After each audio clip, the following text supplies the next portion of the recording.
You got a piece of paper? Just take it. Just take it. Thank you. You need a pen? Oh, I got a pen. Okay, I'm an ex-real estate agent. I always have a pen and a contract. that's a nice pen. I miss being a ball. I need to get some more of those.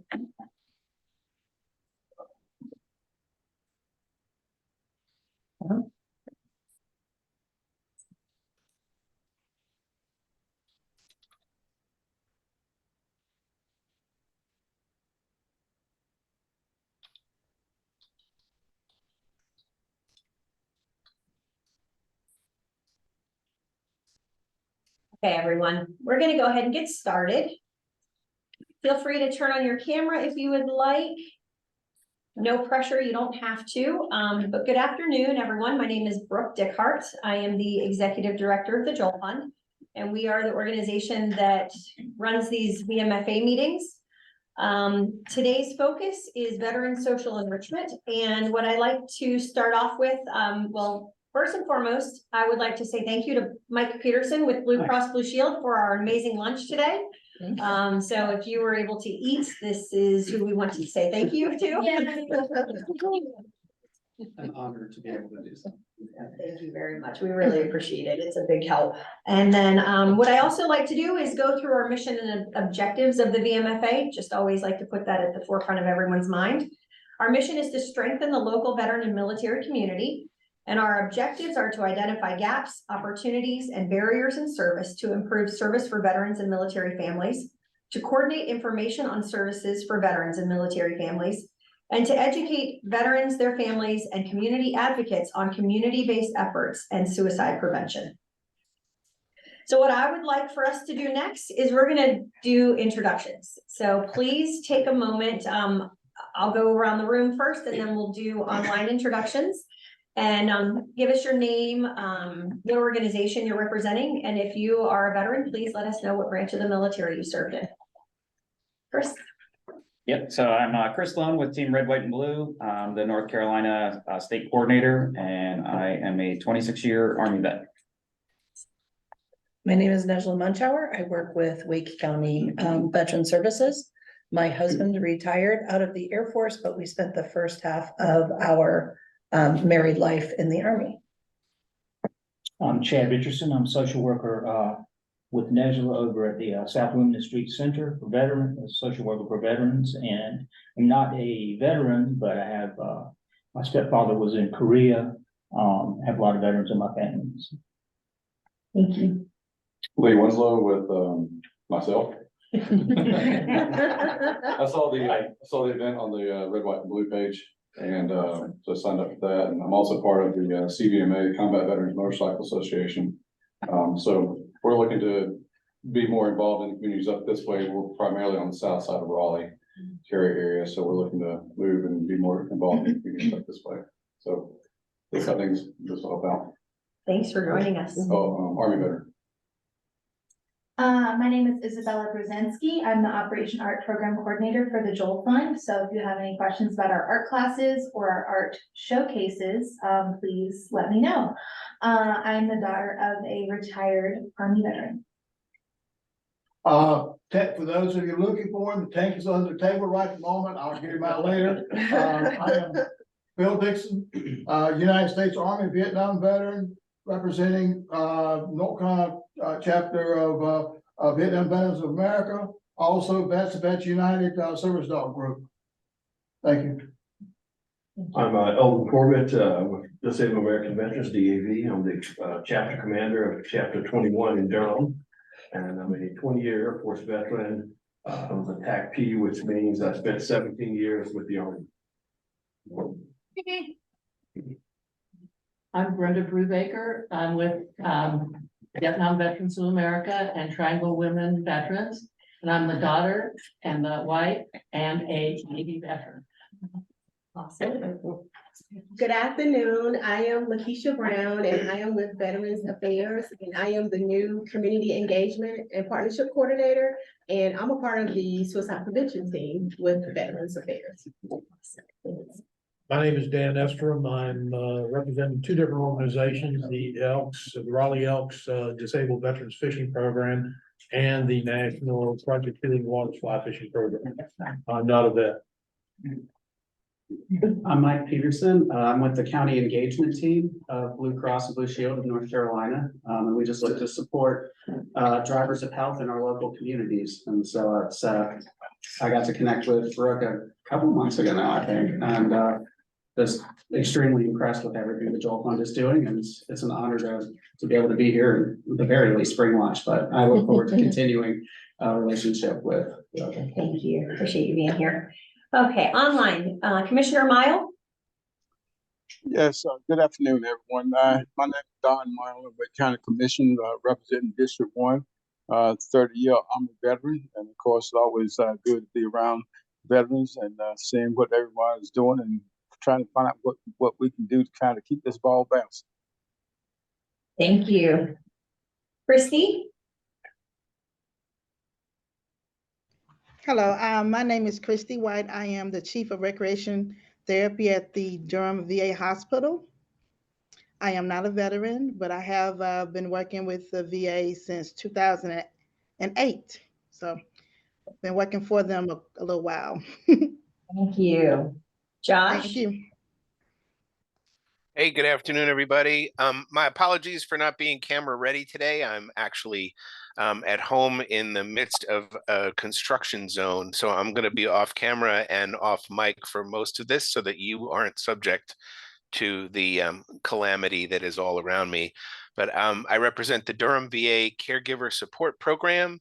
I'm also here on behalf of Caroline Griffin, who was unfortunately unable to attend as she had hoped to today, but we provide supportive services and resources for friend and family caregivers of our veterans.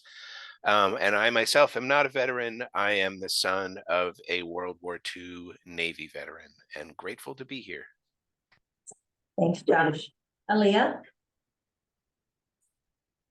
Hello, good afternoon. My name is Aliyah Shank. I'm blessed to be the Veterans Account Manager for UHS, and my organization offers supportive services for veterans in crisis and through mental health through the Compact Act. We're also a national VA partner and serve the largest population of active duty at veterans and military families outside of the VA in the country. I'm a combat veteran, a social worker, and I am new in this role, but spent a lot of time serving North Carolina, and I'm deeply grateful to be here. So thank you so much for having me. Thank you. Kelsey? All right, great. I'm Kelsey Wolf-Wallace. I'm with Hire Heroes USA. I manage our junior enlisted program. Just real quick, Hire Heroes USA is a national nonprofit. We help empower service members, veterans, and military and veteran spouses in their job search and help them until they're hired at no cost to them. And I am not a veteran myself. My husband served for 5 years in the Army, so that's where I got to working with this community, and I'm excited to listen in on today. Thanks. Thank you. Andy, it's good to see you. Normally you're in the car. Hey, my name is Andy Zinkovich, Army veteran. I do the veteran engagement for Humana. So that role is educating veterans on how Medicare aligns with either the VA, TRICARE for Life, CHAMP VA, a lot of misinformation about how that all kind of works together. I cover North Carolina and Virginia. So like Brooke said, I'm on the road quite a bit. I am at home today. All my meetings in Virginia were Zoom. That's kind of my role. Previously, Humana, I was a state adjutant for the North Carolina VFW. That's how I got linked up with Humana and in this space. Awesome. Thank you. Ashley? Hi, I'm Ashley Wheeler. I am the student success coach for our veterans and military connected students at Wake Tech Community College. Thank you. Heather? Hi, I'm Heather Lundwall. I'm here at Blue Cross as well. Hi, Mike.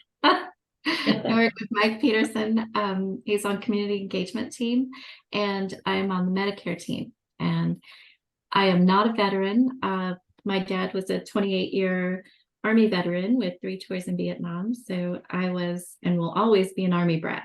So definitely here to to learn more and happy to be here. Thank you. Sarah? Hi, I am a resource referral and benefits coordinator with Stop Soldier Suicide. I personally am not a vet, but my father was a Marine vet for 30 years and both brothers are vets, brother-in-law's a vet, husband's a vet. Pretty much the only one in my family who's not. So I'm glad to be here. But you still serve because you're the family member. So thank you for being here. Paul?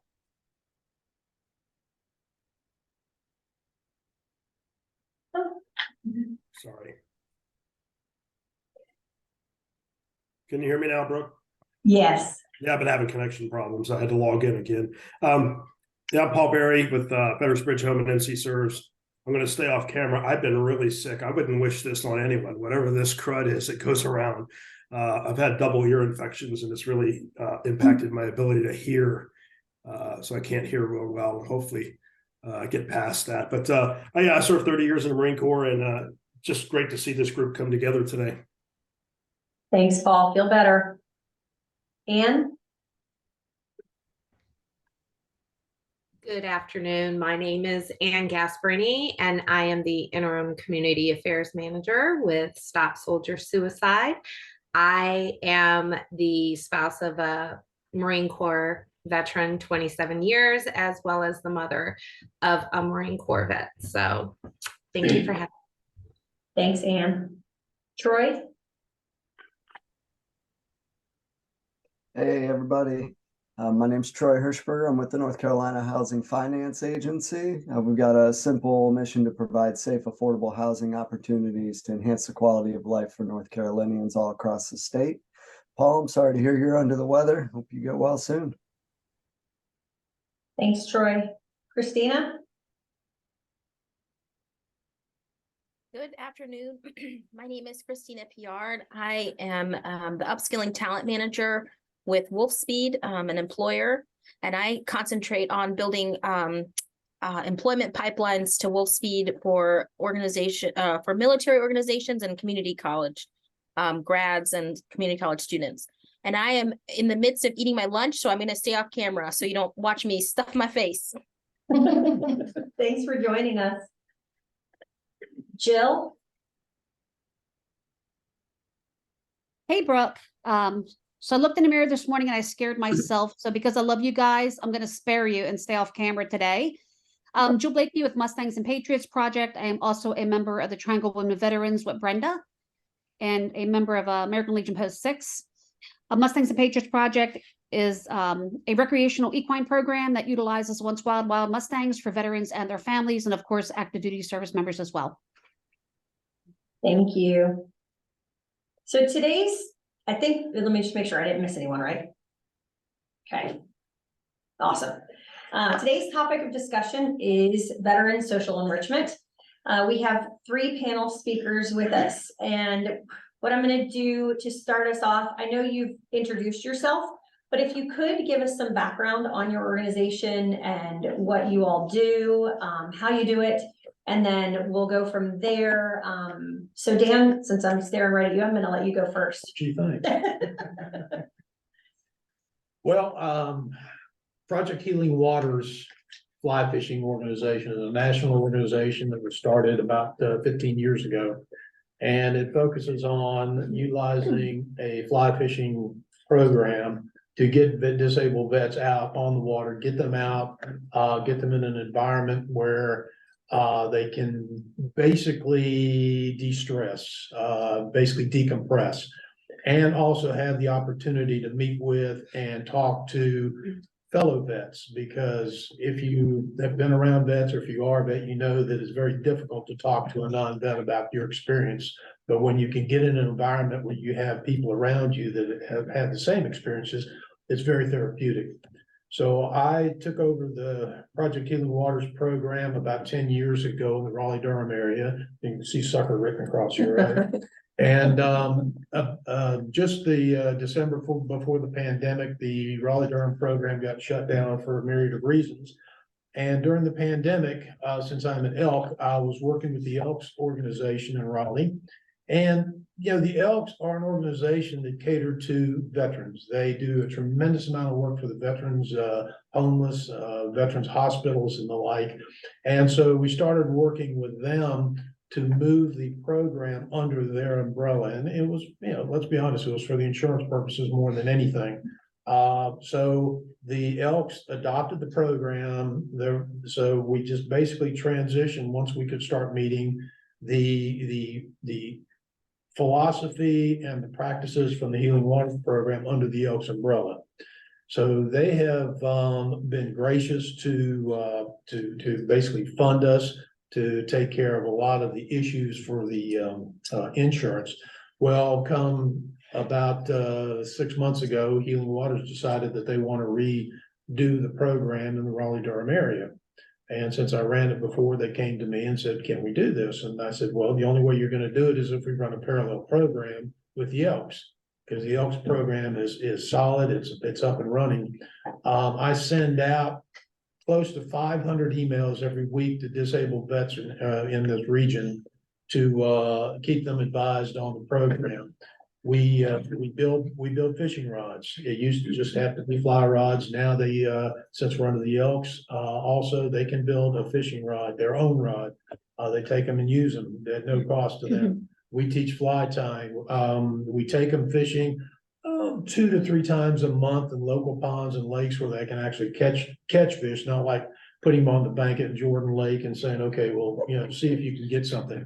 So we fish on private estates and private ponds and private areas that Johnny Foster with Foster's Lake and Pond Management will identify places for us. So we get the vets out. We get vets out there that basically have not been out of their house in 2 to 3 years. And the VA, Christy is one of them, get them out to the program. They give them our information and we badger them until they come out. And a lot of times that keeps them coming back. But the biggest thing for them is they're surrounded by 30 to 40 of their veteran counterparts, regardless of the service. And you can hear them talking. You can see the interaction. And we have had many of these guys come back over the years and tell us how this has helped us. So, I mean, there's a lot of stories that we can share about how much good it really does to get them out, get them in an environment where they can actually be a part of a group that understands what they're doing. We have guys that say that they live for Thursdays because they watch the grass grow 6 days a week sitting on their couch. And so they live for Thursdays to come out and fish. So, you know, that's the thumbnail sketch of what we do. Did you mention the territory you cover? I'm sorry. Well, it's kind of the Raleigh-Durham area. The Project Healing Waters program had 10 programs within North Carolina. We had the largest number because we have so many vets here, so much military, but they shut a couple of them down, so there are 8 now. But like I say, I mean, we have I cover the Raleigh-Durham area. And to define that is very, very fluid. I have guys coming in from Fayetteville, from Wilmington, from Greenville, you know, all around to come to this program and participate. It's a great group. I've got a lot of friends of mine that are involved in it, Harry and some of the others. It's a great group. They do a lot of fishing. And like I said, the ponds are well stocked. The go and so forth. You can use your fly. If you can figure out how to do this, fly fishing. I'm not coordinated for that. It's not just fly fishing. I know, and then you can use your own. You can fish on the dark side if you want. We allow that. As a matter of fact, I encourage you. Soils don't know how to do all this. Well, and that's the reason why I got in trouble. One of the reasons I got in trouble, well, I get in trouble all the time, is because if you have a veteran come out to a program like Project Healing Waters fly fishing, I'm not going to say, well, I'm sorry, but you can't come and play with us because you don't fly fish. No, the purpose behind that is to get the vet out. Yeah. So you know what, if they want to fish any way they can except for using dynamite, God bless them, come out and do it. So we can use grenades. Absolutely. No dynamite. But it is a very great program. I've known about it for a long time. We see each other at the vets, at the Elks Lodge. We're what kind of Vietnam veterans are breaking up just about time he comes in and sets up. And I got a lot of friends that are in the group that have been fishing. John's been fishing for a long, long time. So it's a great group. If you like to fish, and if you like to learn how to fly fish, they're gonna help you make your own rod and how to do it. Yeah. I have problem chewing gum and walking, but it also let the non-fly fishers also fish with them. But it's a good place to meet, have a good time, talk about fish. And I know, get veterans together. They don't tell any stories or anything like that. No. But it's a good place. While you're out there fishing, you can tell your stories and so forth. Or, you start out, I can't tell you on air what, this ain't no. And then you can start going to your story. But it is a great organization, and thank you for being here. And I thank the Elks Lodge for picking you up and keeping it going. So Very cool. Thank you. Christy, I know Dan kind of touched on how they work with the rec therapy department at the VA, but I would love for you to give us an overview of the rec therapy department and the work that you guys do internally versus with partner organizations. Gotcha. So I am the chief for recreation therapy here in Durham, and I kind of joined the team about 1.5 years ago from Tennessee. And with recreation therapy, we also have music therapy under my program as well. So we kind of try to tackle not only your recreational needs, but also your music therapy needs. And we dabble in some creative arts, but I don't have an art therapist, so we don't do like paintings and things like that to be able to call it art therapy. I say it like that. So our goal is to, when a veteran is referred to our program by either their primary care doctor or a social worker or a mental health provider, they get a consult to our service, and then we will call and set up a time to do what we call a recreation or music therapy assessment with the veteran. And so within the assessment, we are trying to identify like their problem areas and their needs when it comes to recreation or music therapy. So the need could vary from either more from an emotional or mental health standpoint. It might be anxiety, PTSD, depression, or it could be more physical, where I would do it. I don't have a motivation problem. I have a physical limitation problem. And so our job is to try to modify it so that either the veteran can re-engage in a past leisure interest, or we could introduce them to a new leisure interest. Sometimes when we're doing our assessment, we find that, and even myself, it's kind of hard to talk about yourself because it's like, what do I enjoy doing? I've been a mother. I've been going to work. I've been in this routine for so many years. I don't really take time to do what we call self-help or, in evaluation of ourselves. So in the conversation, we kind of can identify what it is that you would like to do, even if you didn't have the time or you didn't learn the skill. And then from that, we would schedule a veteran to do our weekly programming. So in rec therapy, we have programs that are kind of tailored to adaptive sports.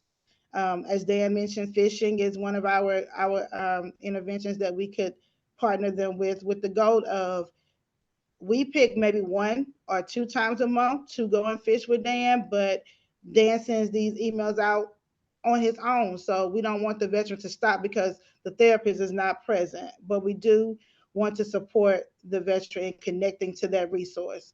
And so we do definitely appreciate our community partners for their opportunities that may happen when we're not able to be present, or when we don't have the resource to do that, whether that be space or equipment, things like that. So we definitely appreciate those partnerships. Did I cover everything? I think I missed something. I got off on the. We do. Sorry. Heather asked a question. Heather, no, you did great. Heather was wondering if someone can't, if they're not located near the VA, if near a facility, are there activities through rec therapy that can be done remotely? Yes. So good question, Heather. Keep me on track. So yes, a lot of our programs are offered hybrid as much as we can. For example, yoga. Yoga is offered in the Briar Creek area right now. We have a little space over there to be used. And the veteran can join us either face to face or they can join us virtually for that. And so the therapist was set up kind of like we are now. You know, some of y'all are on site and some are joining remotely. And so she's able to kind of watch the veterans remotely and make adjustments from the site that she's at. And so we have a number of our programs can be offered that way, but there are some things that we just got to come in for. Or, you know, and we move around. So the beauty of, I'm using Dan just mostly because he's there and y'all can see him. But like with Dan, some of the fishing ponds that we use could be in different places. And so veterans may be closer to Zublin and not as close. I'm new to North Carolina, so just go with me. It might not be as close to Lewisburg, you know, even if they're next door to each other, just act like they're not. You know, so the veterans can have an opportunity to fish at different places that are more convenient for them or for their work schedule or transportation issues. And we do, for veterans who have special mode transportation set up where they get transportation to the hospital, we can transport them from the hospital to the site if needed.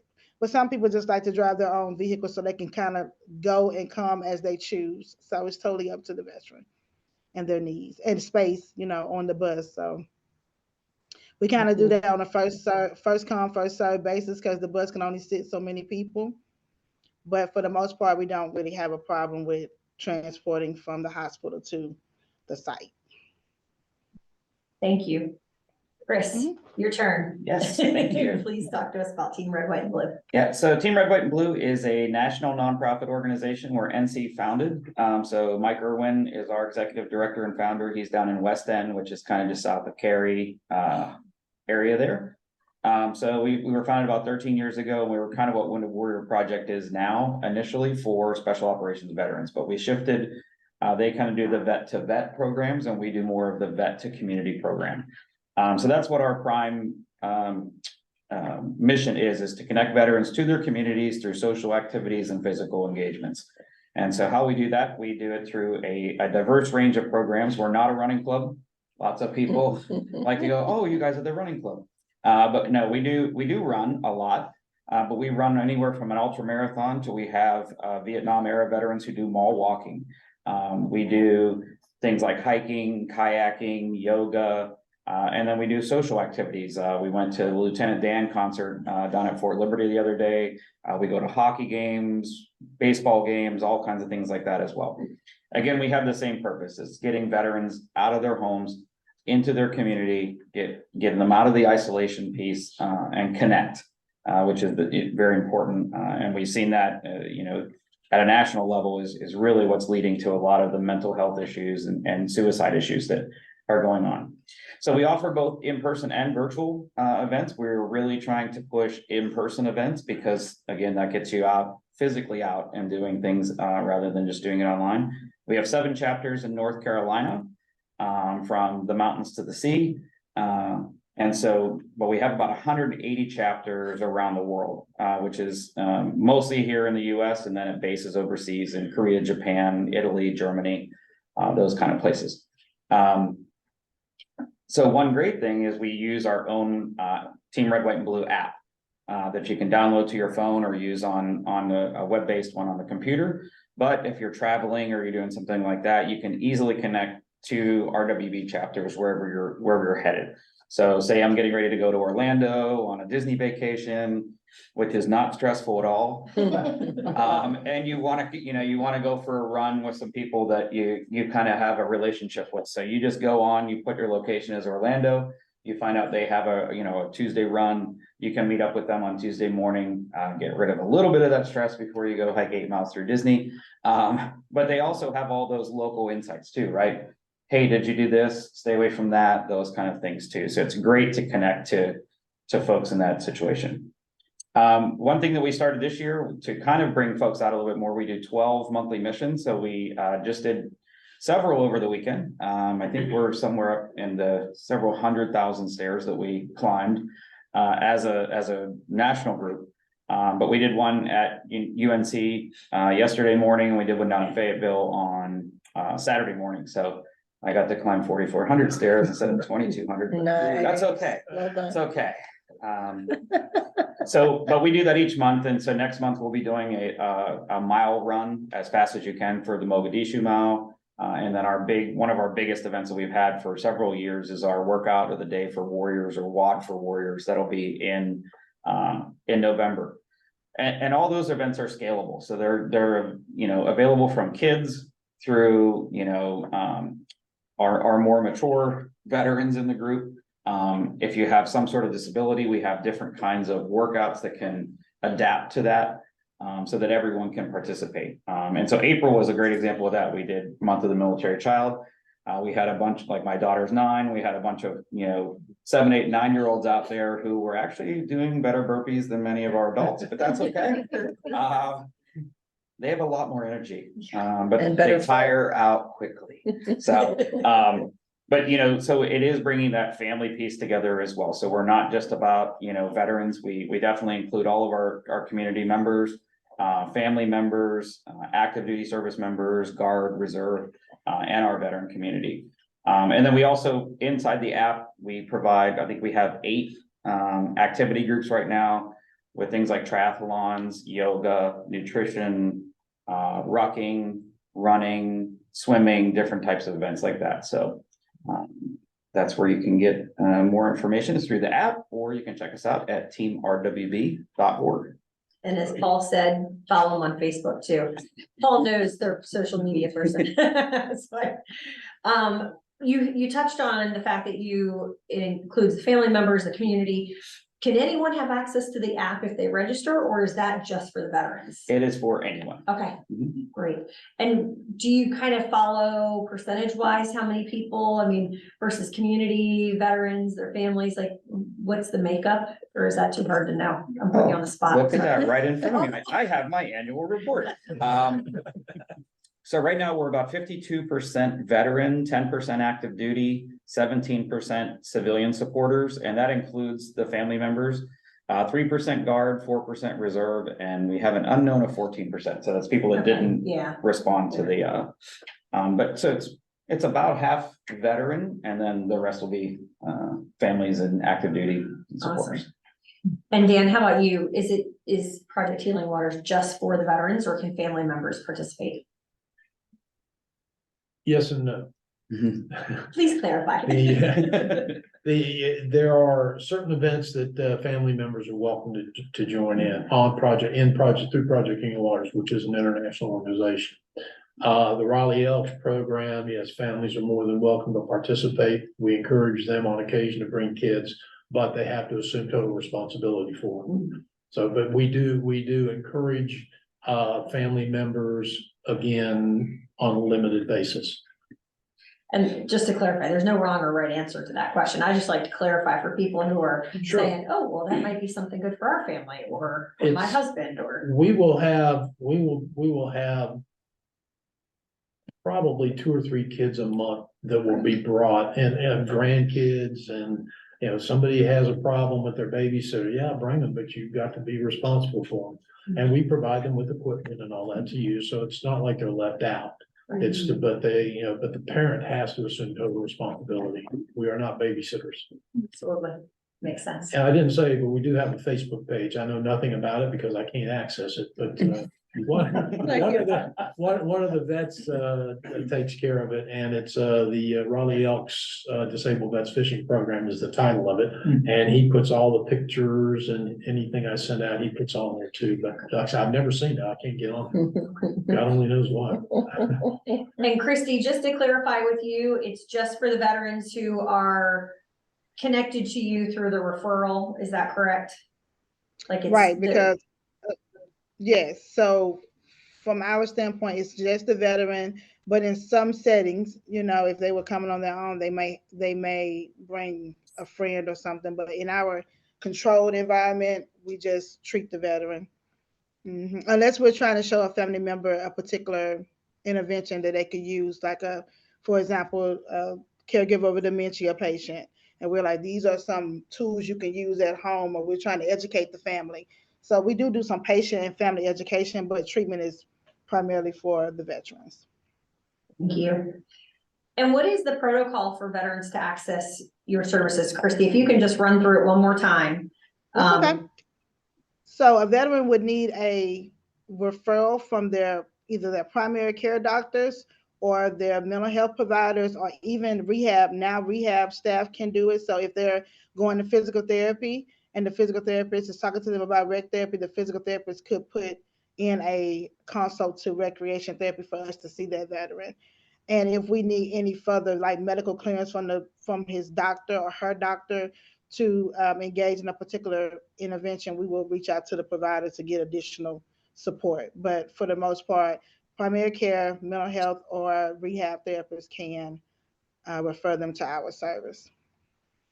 And just kind of notate what they may particularly want us, if you just want us to do a recreation therapy evaluation, which I encourage, like, let's do the whole evaluation. Sometimes you can add in, but they can also add in special emphasis on like yoga or Tai Chi or adaptive equipment, things like that, to just kind of give us an idea of what their conversation with that veteran was for. And it asks for like a brief history so they can kind of explain to us what's going on with the veteran having severe anxiety, isolating more, need a social interaction, or socially isolating, things like that, so we know what we're working with and can kind of tailor the treatment to that. Because sometimes in the assessment, the veteran doesn't cover that part, and so we'll never know that this is an issue until later on in our interaction with them. So the more we can know on the front end, the better we could develop a treatment plan for them. Thank you. For Dan and Chris, so what is kind of the steps for us as community partners to refer veterans to you? You'll go first. Sure. So for us, it's very simple. I mean, they could reach out to me directly, but it's just as easy for them to go on, register through the app.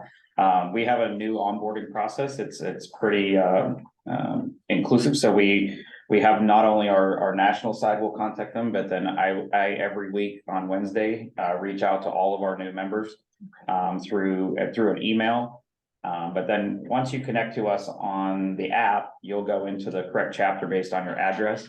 And that way you'll start receiving information through there, but you can also post to the app. So our app is very much like a Facebook, Instagram, anything that has a landing page. So you know, if you go out and do a run, it's great. You can post on there and say, hey, you know, I did this, you know, run this morning in Wake Forest. It was really great. This is a great trail, those kind of things. And people will, you know, hey, great job. Those kind of things. You can encourage other people. And then you can also host your own events. So say you are in Wake Forest where, you know, our chapter's Raleigh, but it's very, you know, obviously a pretty big chapter. If you wanted to host an event, say you want to run on Wednesday mornings, you can start posting those member created events in there and say, so that other veterans can meet you and participate with you so that you don't have to maybe run by yourself. Awesome.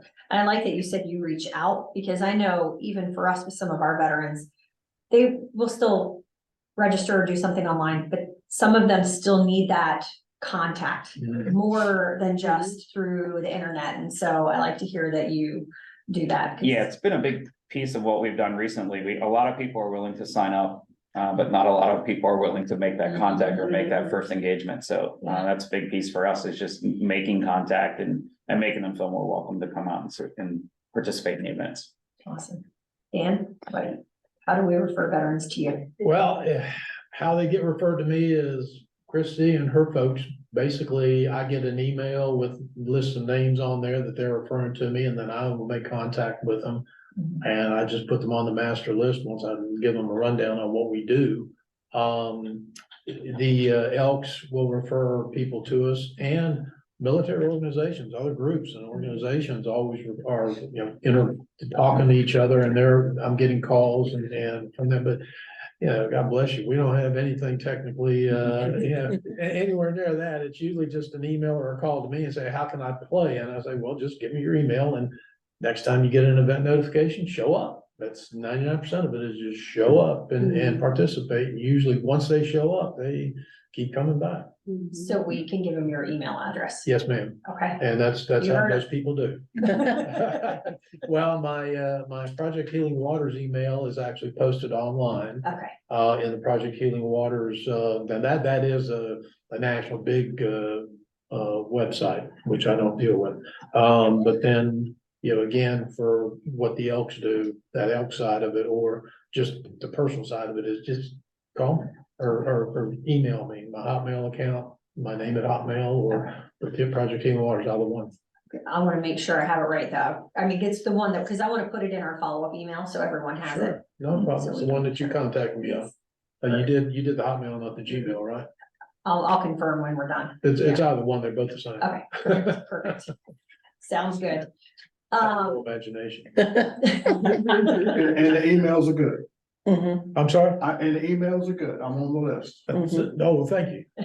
My wife is actually my editor after the fact, and she's always pointing out what mistakes I've made. The worst ones obviously are when I have a day of the week and the wrong date for it. It's like, anybody want to sign up to be my secretary? Come on. I think Bo Williams would do that. I'm sorry? Bo Williams would do that. Yeah, Bo will do that, right. Bo has the same problem I do. So this last question, I think, it really speaks to this group and what we do. And the question is, what gaps or struggles can you identify that we can work together to minimize? Within, you know, social enrichment, within the work that you do, Get the people out. 99% of it is get them out of their house, get them into an event running, if you can get them running or exercising or fishing or boating or some of the other stuff that Christy offers. Just get them out of their house. That's the first step. That goes a long way. I mean, you talk to the vets, I talk to them all the time, and that's the thing that they always point out, is that first step of getting out that door is key. And every organization that wants to help the vets out and goes to them, don't make them come, get them out of the house. The VA brought one guy out that hadn't been out of his house in 2 years. The minute he came out, boom, he was participating. So it's just a matter of, you know, get him out of the house. Was that clear enough? absolutely, yes. Christy, do you have anything to add to that? For us, our biggest maybe hurdle sometimes is just location. We're doing so much construction down at the main hospital that we don't always have a lot of space, and we would like to grow our groups and be able to reach more people. But if the room can only comfortably fit 5 for them to spread out, sometimes we can't grow the group to 9, you know, because of those types of barriers. So, and we don't always have space to have our group. So we really appreciate being out at fishing, because there's no space limitation. You know, there's plenty of room to spread out, and we appreciate the Joel Fund, because y'all have groups that we can't, you know, do, and so forth and so on. So, and the vet center, and just many organizations, I can't name everybody, but there are a lot of organizations that know our struggle, and they're like, come and do it here, or you can do it there. You know, I kind of say, but it's the YMCA. But if there's a conflict in time, then that limits us from being able to offer something maybe in the afternoon that might be more beneficial to the veteran schedule than 9 in the morning or 10 in the morning, you know, things like that. So, but all of that with social engagement, the more we can get them out as if, you know, being a parakeet to everyone else, the more they feel a part of a community, which is very important for them. Yeah, so I'm definitely going to echo those issues. For location side, I mean, that's a big thing we're working on. So I'm kind of piloting a program in North Carolina down in Fayetteville, where we have subdivision Eagle leaders. And so we have some very large subdivisions down there in the military community. And so what I'm trying to do is just get one person there to kind of lead small groups where they live in, you know, I lived in a subdivision that had 800 houses before I moved into the downtown area. But I mean, if I got 10 vets to come out, and I mean, of those 800 houses, I mean, probably 750 are military or veteran related families. Getting more folks out just in those kind of subdivisions. And, you know, here in Raleigh, Triangle, Durham, Chapel Hill, whatever we're going to call the whole area here, you know, we don't really have anyone right here in Wake Forest, or we don't have someone, you know, how do we get one person to kind of be that red shirt wearer to introduce those veterans? Maybe they go to a weekly running event anyway. It's how do you connect the veterans that are at that event? And I've been to events where I've known someone for almost a year and had no idea we were both in the military, you know, because it just didn't, you know, there is a generation gap between veterans. You know, my generation and younger veterans, you're not gonna see us typically wearing like the hats and say, I'm a veteran and have medals on them and do all that kind of stuff. It's pretty uncommon. And just getting for people to identify as a veteran. I was in Kannapolis, 2 weeks ago. I met about 15 vets in one bar in one night. And it's a veteran-owned business. They have a, you know, pretty cool little place out there. They have their own food truck and they have all kind of like an arcade downstairs. So it was pretty neat. But you know, I was just sitting next to the tap area and like, I'm like, you serve in the military? Like, oh yeah, I did this, you know, and they were anywhere from 4 years to 30 years. But they all had the same story. You know, when I got out, I lost my sense of identity. I lost my purpose. I didn't feel like I could connect, you know, I would love to connect with other veterans. And that goes to a ton of the organizations that are here. We're all kind of in this together. And I know in Fayetteville, we have a thing called the Blueprint. It's run by Veterans Bridge Home. That is very important. I'm from Pittsburgh, so we're Mr. Rogers style. So we're looking for the red sweaters. We're looking for the doers. And that's what that organization does, is it brings doers together to get more done. So when we talk about referring people back and forth, like it's a very, you know, beneficial program for us, and it gets a lot of vets to a lot of resources that they probably wouldn't have if we didn't have that awesome little monthly meeting. But I echo participation. It's getting folks to sign up and commit and show up. And you have to make the events worthwhile. That's kind of like the biggest piece to that. We did an event down in Fayetteville at one of the community centers at Rick's place. And about over 200 people signed up on Eventbrite. And I bet we didn't have 25 show up to the event. Now, Rick's place put a lot of money into that, and a lot of other organizations put time and resources into that.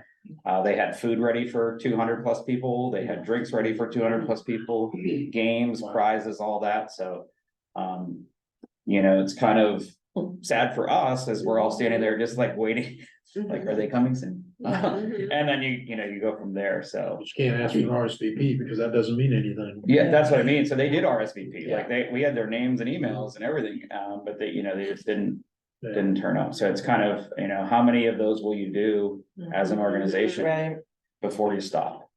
After the second one, I stopped. 10 years ago, it's like I learned that RSVPs don't mean anything. Yeah.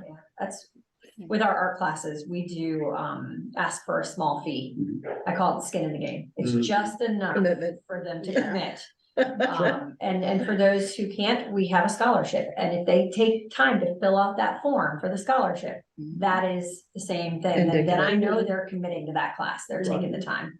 So yeah, it is hard. It's I'm surprised no one said transportation, although I think Christy mentioned transportation a little, Well, Christy will bring the bus out from the VA to the fishing outings. And what we do, I mean, we make sure that the only water we go on is water where you get a wheelchair down to the edge. You can get you know, somebody with mobility issues will have, you know, be able to access the water. So I mean, that's one of the prerequisites. We have people volunteering for us to come out to their place. But I go out and look at it and say, well, thank you, but no thank you, because we can't get everybody down there. I think all of us' biggest problem is transportation for some of them from their home to places, and getting them there. I mean, we're talking about getting veterans out of the house. Some of them are trapped in their house because they don't have transportation to go to these events. They'd like to go to some of these events, and we don't have transportation.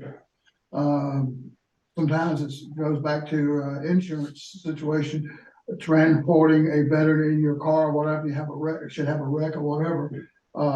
That sort of stuff. So it puts a damper to it. But that's the biggest problem, is getting those who are in a home out of transportation to get out and get to those events. Yeah, that's actually, so I'm chairing another panel next week at the Salisbury VA. And that's what our side, we're talking social enrichment there as well. But that is the #1 issue. There they have 28 counties included in their VA system. And so, you know, they do have some clinics in Charlotte, but the hospital's in Salisbury. So if Mhm. you're in, the north side of Charlotte and you're a veteran without transportation, you don't have access to public transportation. And that is a hike. You're talking an hour and a half drive to get to that hospital that you can't, reach. So they're trying to figure out how they can get more clinics, how they can get more transportation and Well, food. DAV like transports people, but you have to get to a pickup point. Right. And if you got transportation to pickup point, you almost got that transportation to get you where you want to go. Yeah, that's true. If you can't hardly go from house to house, and sometimes you almost need to do that to get the veterans out. If you got transportation to get to the pickup site, you don't have transportation to get you to wherever you, the clinic or wherever you need to be or someplace, so. Along with on the transportation side, well, another problem we have with that is that drivers, the qualification of the Right. drivers, if you have diabetes, high blood pressure, and you're eliminated from being a driver. Yeah. And most of the population that's available to do that are the older population, which have those conditions. If you're bedridden and need a stretcher or whatever, that's almost rules you out of anything. In some wheelchairs, so. Well, we have Go Wake, that I use with some of our veterans. And a lot of veterans, I'm surprised, don't know that they can have access to that. So if you're disabled and you don't have access, get in touch with us folks at Wake County Veteran Services and we'll help coordinate your Go Wake access. One of the things, I'm glad you mentioned that, because as they were talking, one of the key issues I see a lot of times is just awareness. Yeah. Knowing what services and opportunities are available that's out there. That's why we do this. Yeah, that's exactly right. I mean, and not one thing works for everyone. So how do we know about everything that's out there so we can find the right fit for the people who are looking? We What have to other do a questions? reminder calls a lot too, just because they'll forget. So we got to call them the night before to remind them. And sometimes that doesn't happen, but I do have a work cell phone, so texting has been kind of on a benefit for myself to just send a text and say, hey, just reminding you that we're going to do wood carving tomorrow. And they're like, oh, okay, yeah, thank you. So I don't know. I will say, as a veteran, we're very skeptical of anything. So any organization that's reaching out to us, we're like, just no thanks. And it takes one of us to talk to each other and say, it's cool, you can trust these guys. And that's almost every service that I've used has been like that, red, white, and blue. Well, I mean, that's the thing to me, like the vet centers you're talking about, it's gotta be a place where a veteran feels safe. They go in, not somebody's keeping a record, no camera or whatever. Yeah. I go to the vet center, the reason I go to the vet center, it stays at the vet center. It does not go on your VA record, it stays at the vet center. And that's where a veteran needs a place that they can feel like they're safe to go to and friendly. The VA does a great job, but sometimes those people sit at the desk that you go in and say, I'd like to, I'll tell you I'm here. They're not the friendliest in the world. You have a lot of veterans who leave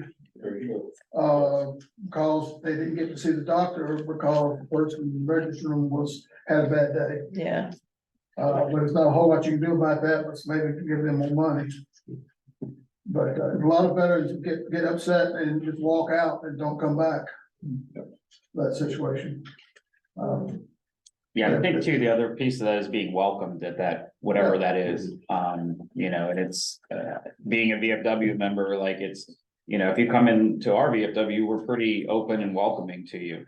I've been to some where, I've walked in, sat there for 30 minutes and not one person said hello or anything, and you're just Well, like, I think you wow. almost gotta have a veteran, a volunteer there when you're open.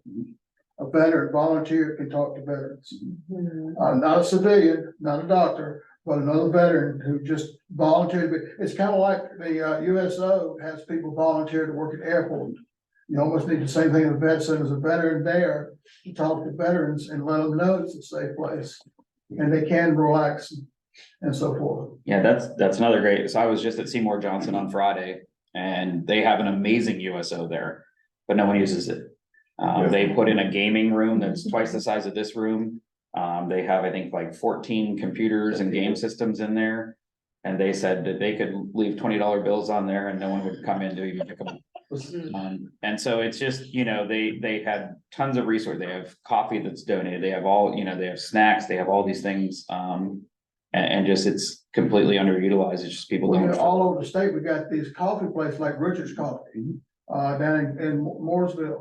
Veterans can go in there and relax, talk to other veterans and have a cup of coffee and, relax and that's the reason they've been so successful. They just go in and talk to other veterans and, coffee's free and places just sit and BS a bit, so. I think one of the things that has struck me today when we went around and how many people in this group are not veterans. And we're what, 150 years? It was well known that the only one that took care of veterans were veterans. And now we've got a community, at least in this area, that's willing to help out and do something more than say, thank you for your service and walk on. It only took I 50 think years for that, but. we are really. No, I think there've been folks, I mean, that's the whole point of the caregiver. There have been people helping that weren't getting backup for helping and didn't know where to go and what to do to help, so. When I I came think home, we're there doing was nobody out there helping. I think we're doing better. You Yeah, know, because, and one of the reasons is because we have thought for it. Oh, I absolutely, and you know what, we have tons of veterans who are also wives and children that have spent, I mean, your whole life with your dad and then your own service and that of your spouse. I mean, you know, it's 3 lifetimes of work and yeah, amazing. Yeah, it does have to be a family friendly place. But you gotta watch it because you have too many families there and you have a veteran who has problems and the kids running around, that's not gonna help. So it's gotta be a family friendly place, but at the same time, it has to be an area of quiet. You almost have to have separation between where the family is, because the veteran sitting down who is already having a bad day does not need, you know, a couple 6 or 7 year old. Well, I think we've seen a little bit of that today. You know, we've got folks where you can go fishing and we've got, you can take the kids for a 5K run, which has always made my afternoons quieter. when my kids are-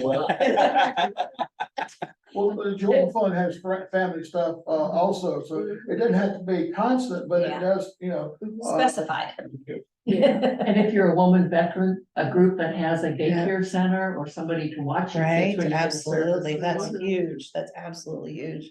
Yeah. Do we have any questions still for our panelists, for Christy? Chris, I know Dan had to go, but I just wanna finish out that conversation. Anyone? Gonna jump to announcements, go ahead, or go ahead. I'm gonna say that, I know the organization are focused on your particular area of expertise, but does it ever come up about veterans' disability benefits?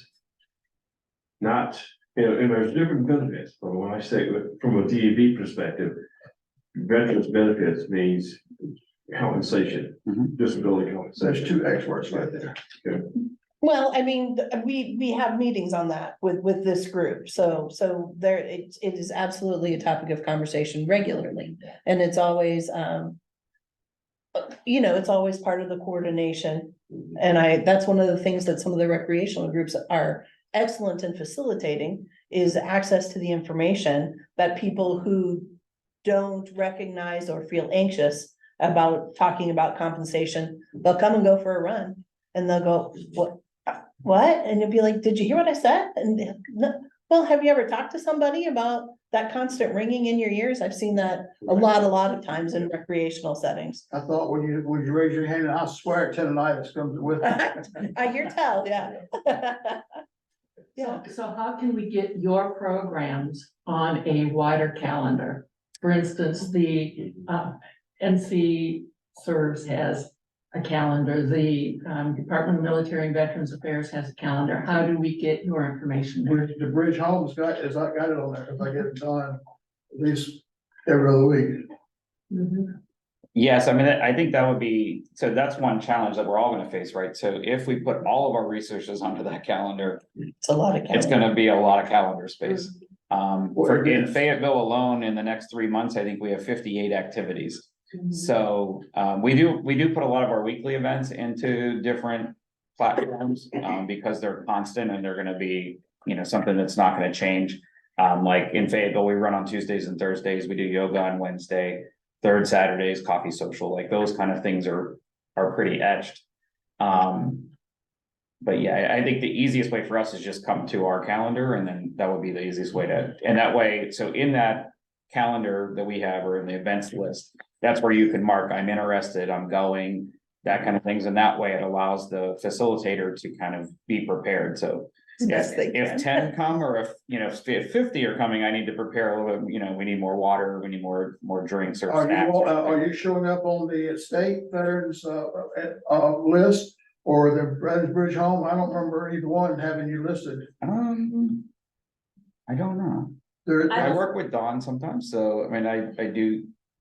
If you're on that list. But that's what the one list I'm talking about. That's Yeah. probably the most comprehensive list, but the state also has one. Okay.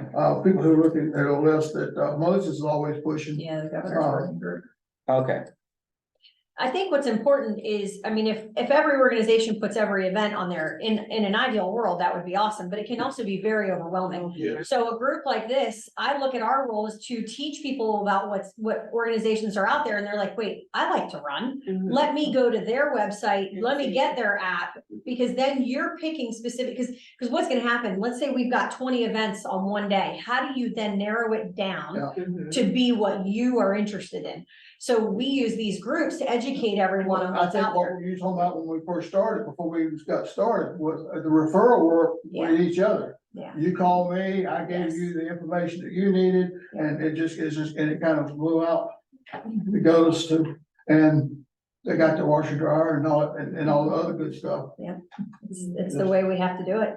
And just keep doing it, because as someone said, how do we know about everything that's there? Well, we just gotta keep talking about it. Yeah. Keep telling people to come to these types of meetings, like the blueprint.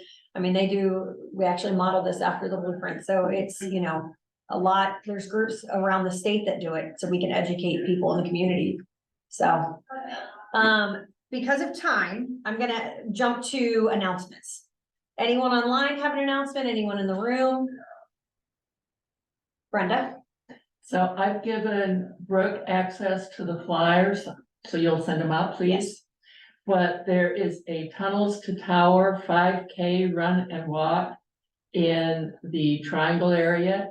It's sponsored by the VFW and American Legion and other groups in Wake Forest, and it's October 7th at 8:30, starting down here at the American Legion post in Wake Forest. There's also the 22 Saves Hockey Group, which is a veteran support group, and they're going to have a Veteran Appreciation Day on Saturday, October 28th at the factory in downtown Wake Forest. And then a third group is a group called Seniors Helping Seniors. And it's a group in this area that hires senior veterans to go and visit or take care of needs of seniors in nursing homes, homebound. They do companionship, they may do light housekeeping, they may stay overnight, they may give respite care to a family member and that kind of thing. So she's got the copy of that to send as well. Yes, I'll put those in the email. And to piggyback on October 7th, if you're coming to the Tunnel to Towers run, we're hosting here a family game night free for veterans and their families. We're gonna have food and Kona ice and face painting and a gaming truck and all sorts of fun things. So you could just spend the whole day in Wake Forest. It's a great little town, so. We have some guys manning all the turns for that. What? We have some of our organization manning all the turns and stuff for that. Oh, awesome, for the race. That's very cool. Yeah, it's a great Also, there's a event. rumor about an event this weekend. Yes, share. It's the Veterans Resource Stand Down. Yep. In Durham. Yes. 2601 Hillsborough Road. I can't remember the church. It's Presbyterian. Greystone, it's in the Family Life Center at Greystone. Okay, that's there. All the organizations we've been talking about and most of the people here will be there with lots of good information to talk to other veterans, women vets. If you need a service dog, we'll be there. So there's something to cover just about anything a veteran might need there this weekend. Over 80 vendors. 80 vendors, or we talk, well, they're vendors, but they're veteran service organizations who are there just to help veterans. They're not, nobody's selling anything. So it's a good place, again, while I go with talking about safe, it's a good, safe place for veterans and their families to go and get information. or get contacts that get information. So it's anybody that needs it, knows better, that's a good place to refer them to. And then the last thing I'll announce, since Isabella had to step out, the Joel Fund is working with Bernie Donato. She's a local veteran artist to plan the North Carolina Veteran Art Exhibit. And it'll be during Veteran Week in November, and it will be at Tobacco Wood Brewery in Durham. That's Which is amazing. right off 55. Yeah. Yeah, well, November the 5th, the wall that heals. It's the traveling Vietnam Memorial Wall. It was in Garner a couple years ago.